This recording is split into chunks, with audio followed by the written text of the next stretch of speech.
Diploma in mechanical engineering production branch 6 semester के subject metrology and measuring instrument के सारे lecture समाप्त हो जाने के उपरांत इम्पॉर्टेंट क्वेश्चन सेशन पर लेक्चर चल रहा है। इम्पॉर्टेंट क्वेश्चन सेशन में इस समय ट्रांसड्यूसर चैप्टर पर लेक्चर्स चल रहे हैं और इम्पॉर्टेंट क्वेश्चन सेशन का यह लेक्चर नंबर 24 है। आज का प्रश्न है बर्डन ट्यूब दाब गेज का वर्णन कीजिए। इस प्रश्न को 1997, 2007, 2008, 2011 व 2013 में पूछा गया था। काफ़ी इम्पोर्टेंट प्रश्न है और इसको अक्सर पूछा जाता है। आइए देखते हैं। बर्डन ट्यूब के द्वारा प्रेशर का मेज़रमेंट दो प्रकार से किया जा सकता है, जिसमें पहली विधि में हम बर्डन ट्यूब के साथ पोटेंशियोमीटर या पॉट का प्रयोग करते हैं, जबकि दूसरी विधि में बर्डन ट्यूब के साथ हम लीनियर वोल्टेज डिफरेंशियल ट्रांसफार्मर या LVDT का प्रयोग करते हैं। बर्डन ट्यूब का कंस्ट्रक्शन मैं आपको बता चुका हूँ। यह एक ट्यूब होती है जिसका एक सिरा खुला होता है तथा दूसरा सिरा बंद होता है। इसका सेक्शन चपटा हो सकता है, रेक्टेंगुलर हो सकता है या किसी अन्य प्रकार का हो सकता है।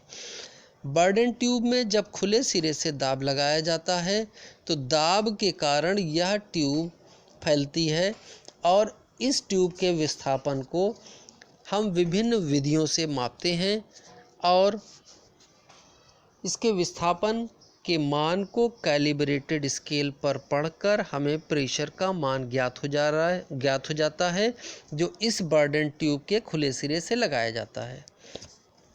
तो आइए पहली विधि को देखते हैं, measurement of pressure by potentiometer and burden tube. Burden tube के बंद सिरे को हम पोटेंशियोमीटर के वाइपर से जोड़ देते हैं। पोटेंशियोमीटर के विषय में पहले आपको बताया जा चुका है। पोटेंशियोमीटर में एक रेजिस्टेंस वायर होता है जो एक बेलनाकार पोर्सलिन के बेलन पर लपेटा होता है। यह वायर आमतौर पर नाइक्रोम का होता है और इस वायर पर बैटरी के द्वारा विद्युत वाहक बल लगाया जाता है और इसमें बीच में एक वाइपर चलता है। वाइपर तथा बैटरी के धनात्मक सिरे से एक वोल्टमीटर जोड़ दिया जाता है। तो जब वाइपर इस रेजिस्टेंस वायर के ऊपर स्लाइड करता है तब इसके विस्थापन के अनुपात में आउटपुट वोल्टेज का मान घटता या बढ़ता है।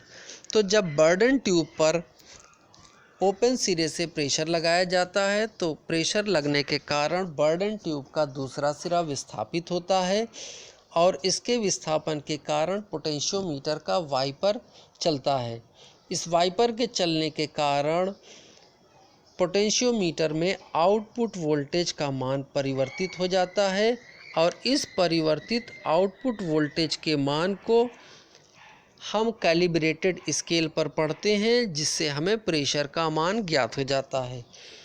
इस वोल्टमीटर की स्केल को प्रेशर के लिए कैलिब्रेट कर दिया जाता है और हमें सीधे सीधे प्रेशर का मान इस वोल्टमीटर के डायल से प्राप्त हो जाता है।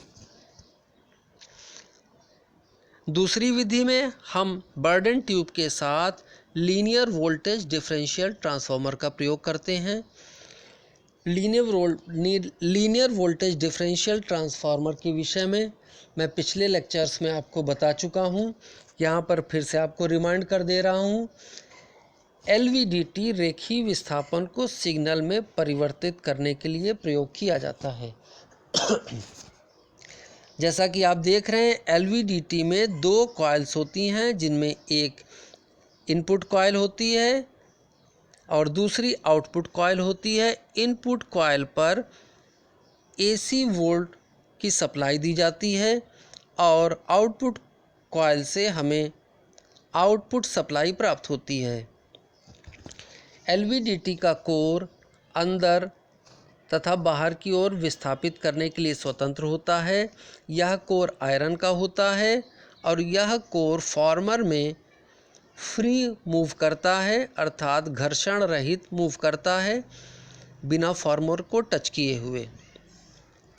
और म्यूचुअल इंडक्टेंस के कारण हमें सेकेंडरी कॉइल में आउटपुट वोल्टेज प्राप्त होता है, जो कि इस आयरन कोर के विस्थापन के समानुपाती होता है। यहाँ पर आउटपुट कॉइल को विपरीत दिशा में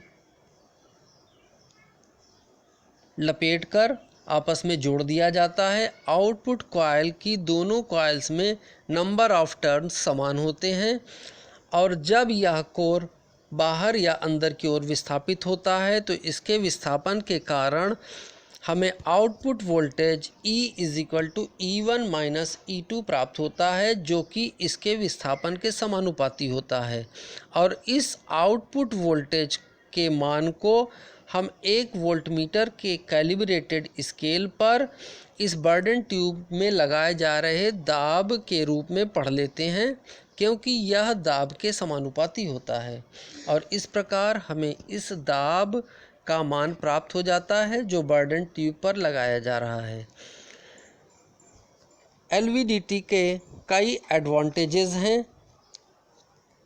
LVDT में विस्थापन माप का परास अधिक होता है, अर्थात इसको ज़्यादा रेंज तक के लिए प्रयोग किया जा सकता है। इसमें घर्षण नहीं होता, अतः यह बहुत शुद्ध मान देता है। LVDT में हिस्टीरियसिस लॉस कम होता है और परिणाम की रिपीटेबिलिटी अच्छी प्राप्त होती है, इसलिए इसको बहुत अधिक प्रयोग किया जाता है।